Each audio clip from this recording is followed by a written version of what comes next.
எப்படி இருக்க சாம்?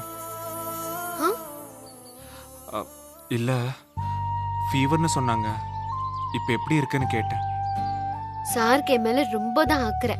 எனக்கு ஃபீவர்னு தெரிஞ்ச உடனே அப்படியே டாக்டர் கிட்ட கூட்டிட்டு போய் கூட இருந்து பாத்துக்கிட்டாரு. ரூம் பக்கமே வரல. இதுல என்ன ஆச்சுன்னு நல்லா விசாரிக்கிறீங்களா? உங்க கரிசனத்தை அந்த சாமான்யா கிட்ட போய் காட்டுங்க. யார் மேல அக்கறை காட்டணும்னு எனக்கு தெரியும். மேடமோட அட்வைஸ்க்கு ரொம்ப தேங்க்ஸ். புரியுது புரியுது. சாருக்கு தான் இப்ப நான் எதுவும் சொல்லி கொடுக்கணும்னு அவசியம் இல்லையே. அதுக்கு தான் ஆள் வந்தாச்சு. இப்படி சண்டை போடுறதுக்கு நீ கிட்ட பேசாமலே இருக்கலாம். உன் கூட பேசக்கூடாதுன்னு தான் நினைச்சேன். ஆனா என்ன பண்றது, பேச வேண்டிய கட்டாயத்துல இருக்கேன். என் சிச்சுவேஷன் அப்படி. சரி சரி, கோவப்படாத. என்ன விஷயம்னு சொல்லு. நீ எதுக்கு போய் சொன்ன? நான் எப்போ? சும்மா ஆக்ட் பண்ணாத. ஸ்ரீனிவாசன் பிரதர் நம்பர் ஸ்விட்ச் ஆஃப்னு எதுக்கு போய் சொன்ன? நான் போய் சொல்லல. திரும்ப திரும்ப போய் சொல்ல ட்ரை பண்ணாத. உனக்கு அது வரல. அவருக்கு நீ கால் பண்ணி அவர் போனே எடுக்கல, கரெக்டா? உன் ஃபேஸோட எக்ஸ்பிரஷனை வச்சு நான் கண்டுபிடிச்சிட்டேன் இதுதான் நடந்திருக்கும்னு. ஆமா, சீனு மாமா போன் எடுக்கல. அவரு அக்கா மேல கோவமா இருக்காரு, ஓகே. ஆனா ஏன் மேல என்ன கோவம்னு தெரியல. காதல் படுத்துற பாட பாத்தியா? லவ் பண்றவங்கள மட்டும் இல்ல, அவங்க கூட இருக்கிறவங்களையும் எவ்வளவு பாதிக்குதுன்னு. லவ் பண்றவங்க தப்புக்கு லவ் ஏன் தப்பா சொல்ற? பின்ன லவ் பண்றப்ப உருகி உருகி பேசுவாங்க. உனக்காக நான் இருப்பேன், என்ன வேணாலும் பண்ணுவேன், லைஃப் லாங் உன் கூடவே இருப்பேன், அப்படி இப்படின்னு நிறைய லவ் டயலாக்லாம் சொல்லுவாங்க. ஆனா ஒரு சின்ன பிரச்சனை வந்தாலும் ஈகோ தலை தூக்கிடும். அப்புறம் சண்டை போட்டு பிரிஞ்சிருவாங்க. அப்ப எங்க போச்சு உங்க லவ்?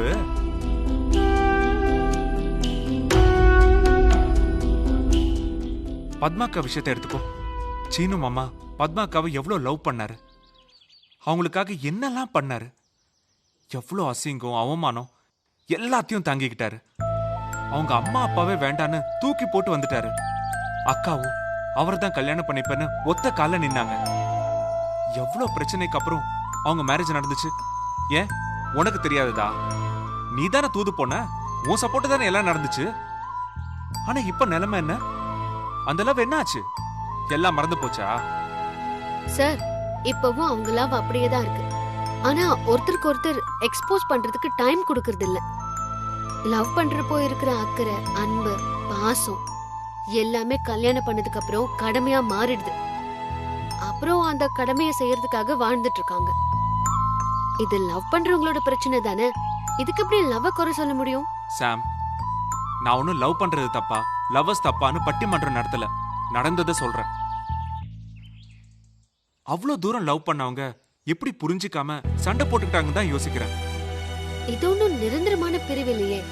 எல்லா ஹஸ்பண்ட் அண்ட் ஒய்ஃப்குள்ள நடக்கிற சண்டை தான். ஆரம்பத்துல சின்ன சின்ன மனஸ்தாபங்கள் பின்னாடி பெருசாகி ரொம்ப பெரிய சண்டை ஆயிடுது.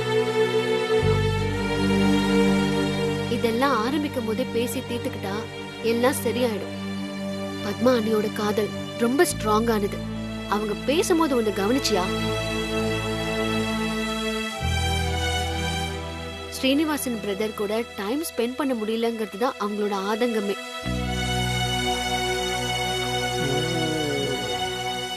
பிரதரும் அன்னை கூட கொஞ்சம் டைம் ஸ்பெண்ட் பண்ணியிருந்தா இந்த பிரிவே வந்திருக்காது. ரெண்டு பேரும் ஒருத்தருக்கு ஒருத்தர் இன்னும் லவ் பண்ணிட்டு தான் இருக்காங்க. கண்டிப்பா இவங்களோட லவ்வே இவங்க ரெண்டு பேரையும் சேர்த்து வச்சிரும். எனக்கு அந்த கான்ஃபிடென்ட் இருக்கு. அப்படி நடந்தா எனக்கு ரொம்ப சந்தோஷம் தான்.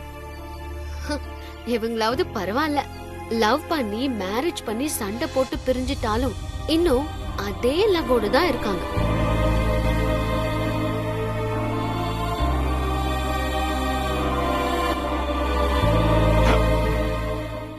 ஆனா சில பேரு என்கேஜ்மெண்ட்டுக்கு அப்புறம் ஒரு சின்ன கேப் விழுந்துருச்சு.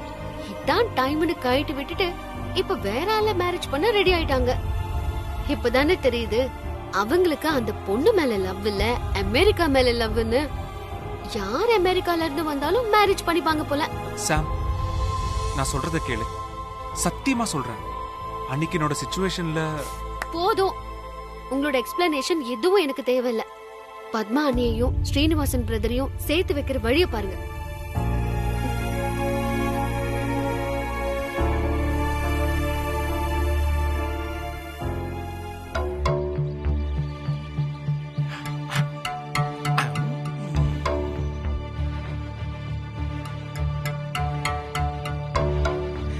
சூர்யா, நான் கூட என்னமோ இந்த ரீல் அந்து போச்சோ நினைச்சேன். ஒரு பக்கம் சாமானியாவை கல்யாணம் பண்ணிக்கிறேன்னு சொல்லிட்டு இன்னொரு பக்கம் தனியா ஒரு ட்ராக்கே ஓட்டிட்டு இருக்கேப்பா. நீ கொடுத்து வச்சவன் நடத்து நடத்து. யோ, எப்ப பார்த்தாலும் யார் என்ன பண்றாங்கன்னு வேவ் பாக்குறதே உனக்கு பொழப்பா போச்சு. வயசுக்கு ஏத்த மாதிரி பேசுங்க, ஏதாவது சொல்லிட போறேன்.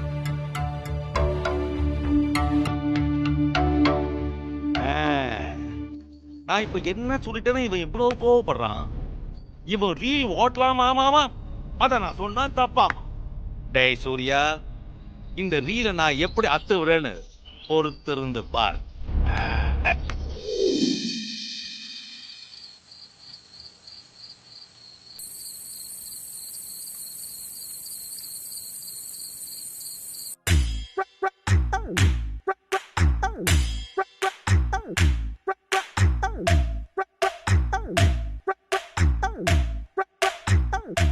சந்துரு,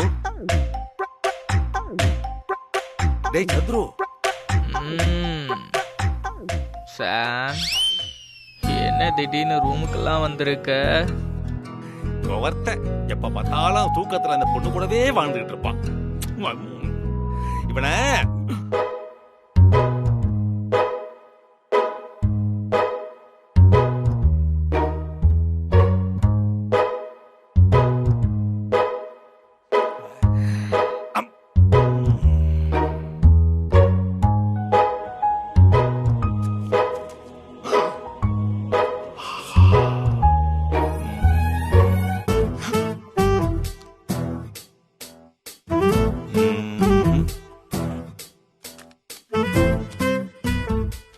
என்ன சாம், அதுக்கப்புறம் பேச்சே காணோம். சந்துரு கண்ணா, சந்துரு ப்ரோ வந்திருக்கேன்டா. சொல்லு செல்லம். பயலுக்கு ரொம்ப முத்தி போச்சு நினைக்கிறேன். இவனை எப்படிலாம் எழுப்பினா சரிப்பட்டு வர மாட்டான். அவனுக்கு வேற வைத்தியம் தான். ஐயோ அம்மா, ஏன் சாம் அடிக்கிற?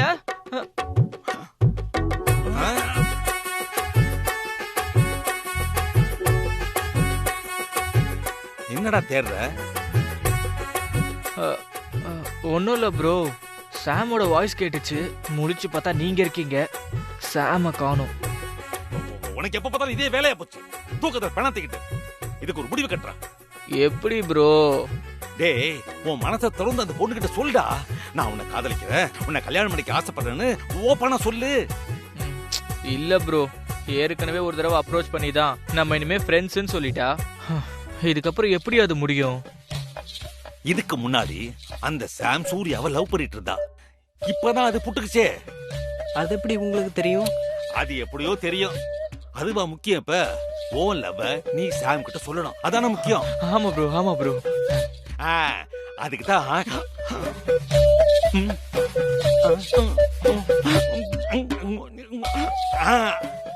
எங்க சூர்யாவுக்கும் சமந்தாவுக்கும் லவ் புட்டுக்குச்சு. கரெக்டா புடிச்சிட்ட. அப்ப உன் ரூட் கிளியர் தானே?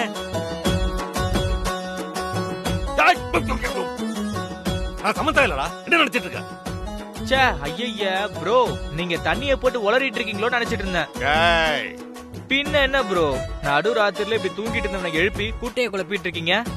லவ் புட்டுக்கிட்டாலும் இன்னும் சாம் சூர்யாவை தானே லவ் பண்ணிக்கிட்டு இருக்கா. அவ தானடா அவனை நினைச்சிட்டு இருக்கா. ஆனா சூர்யா நினைக்கலையே. அவன் தான் சாமானியாவை கல்யாணம் பண்ணிக்கிறேன் சம்மதம் சொல்லிட்டானே. அதை கேட்டுதான் உங்க சித்தியா அந்த சாமானியாவும் துள்ளி குதிச்சிட்டு இருக்காங்க. இப்ப சொல்லு, ஓ ரூட் கிளியர் தானே?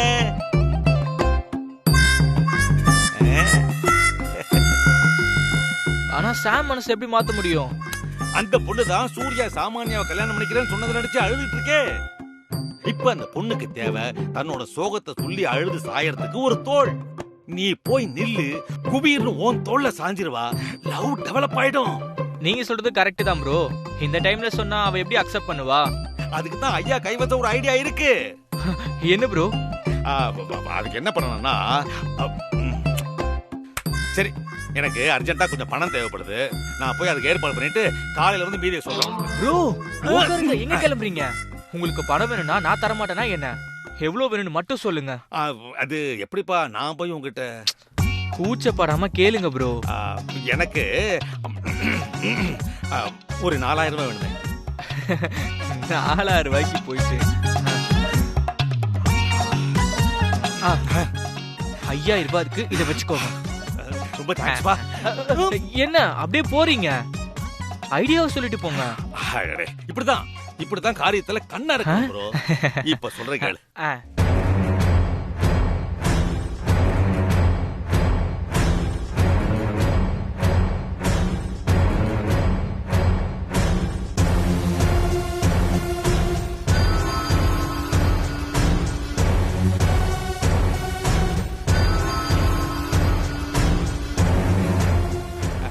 எப்படி நம்ம ஐடியா? ஒரே கல்லுல 2 மாங்காய். சூப்பர் ப்ரோ, வேற லெவல் நீங்க.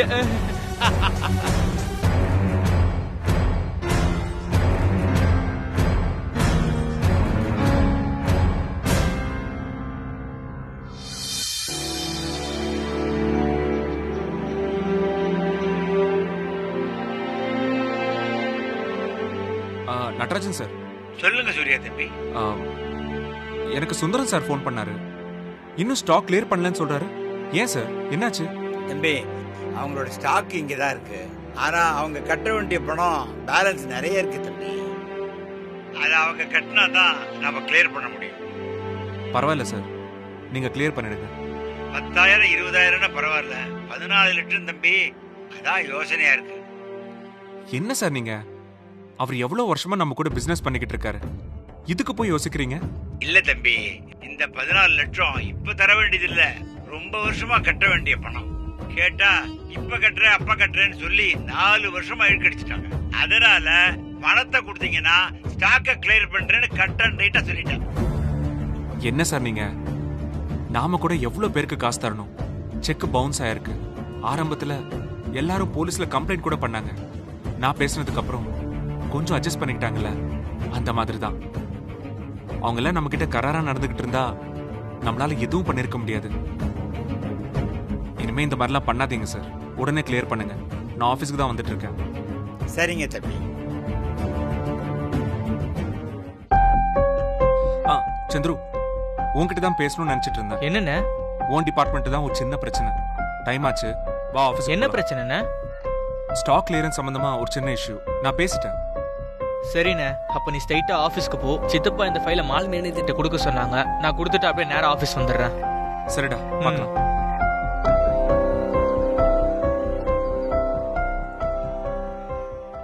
அண்ணே, என்ன? உன்கிட்ட கொஞ்சம் பேசணும். சொல்லுடா. ஒண்ணு இல்லண்ணா, நான் ஒரு பொண்ண. டேய் சந்துரு, சூப்பர்டா, கலக்கற. அப்புறம்? இல்ல அதானே, நான் ஒரு பொண்ண லவ் பண்றேன். இனிமே நீயும் சிங்கிள் கிடையாது, கமிட்டட் தான். சரி, விஷயத்துக்கு வா. எவ்வளவு நாளா லவ் பண்றீங்க? இப்பதானே, கொஞ்ச நாளா. அதுல ஒரு சிக்கல். என்ன ப்ராப்ளம்னு சொல்லு, உன் ரூட்டை கிளியர் பண்ணிடலாம். நான் அந்த பொண்ண சின்சியரா லவ் பண்றேனே. அதான் சொல்லிட்டியடா, அதுல என்ன பிரச்சனை? அந்த பொண்ணு என்ன லவ் பண்ணுதான்னு தெரியல. ஆனா ரீசெண்டா அவ என்கிட்ட பழகிறத வச்சு பார்த்தா அந்த பொண்ணு என்ன லவ் பண்ற மாதிரி தான் சிம்டம்ஸ்லாம் தெரியுது. அப்புறம் என்ன, போய் ப்ரப்போஸ் பண்ணிட வேண்டியதானே? அதானே கொஞ்சம் பயமா இருக்கு. ஃப்ரெண்டா பழகின பொண்ணு திடீர்னு போய் லவ்வ சொன்னா என்ன சொல்லுவான்னு தெரியல. நீ தானே எப்படியாவது அந்த பொண்ணு கிட்ட பேசி கன்வின்ஸ் பண்ணி எங்களை சேர்த்து வைக்கணும். இது அண்ணம்மா மேல சத்தியம். டேய், இதுக்கு எதுக்குடா சத்தியம்லாம் பண்ற? அப்படியே இருந்தாலும் நான் எப்படிடா உன் லவர் கிட்ட போய் பேசுறது? ஏன்னா உனக்கு அந்த உரிமை இல்லையா? நீ பேசக்கூடாதா என்ன? தம்பிக்காக பேச வந்திருக்கன்னு சொல்லு. சரிடா, ஆனா என்னென்ன, நீ தானே சொன்ன எப்படியாவது என் ப்ராப்ளத்தை சால்வ் பண்றேன்னு. இப்ப நீயே எப்படி பேசுற? சரிடா, நான் பேசுறேன். ரொம்ப தேங்க்ஸ்ண்ணா. அது சரிடா சந்துரு, பேசுன்னு சொல்ற. பொண்ணு யாருன்னு சொன்னா தானே எனக்கு தெரியும். யாரா அந்த லக்கி கேர்ள்? உனக்கு தெரிஞ்ச பொண்ணு தானே. யாரா? யாருன்னு சொல்றா? நம்ம சாம்னா.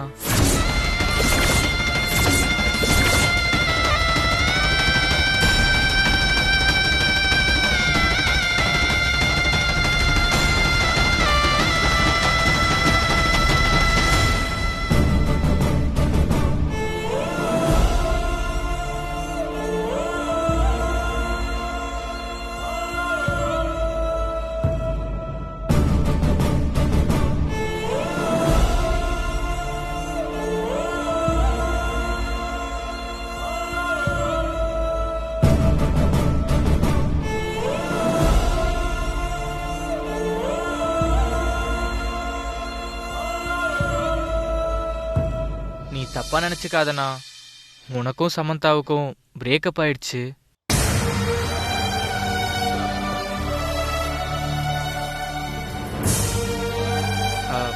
சாமான்யாவை நீ மேரேஜ் பண்ணிக்கிறேன்னு வேற சொல்லிட்ட.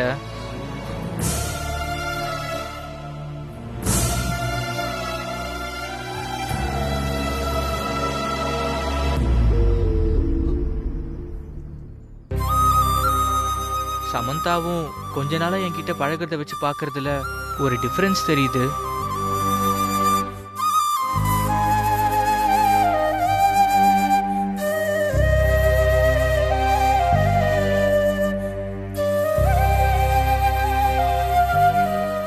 எனக்கு என்னமோ அவளும் என்ன லவ் பண்றான்னு தான் தோணுது.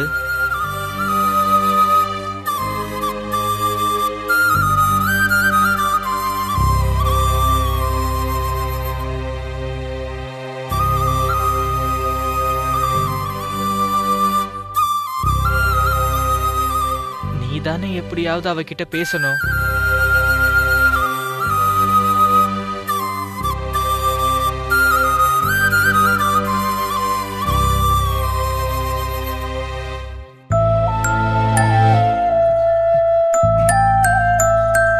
ஷோர்டா, நான் ஆஃபீஸுக்கு போயிட்டு அதுக்கப்புறம் வந்து பேசுறேன்.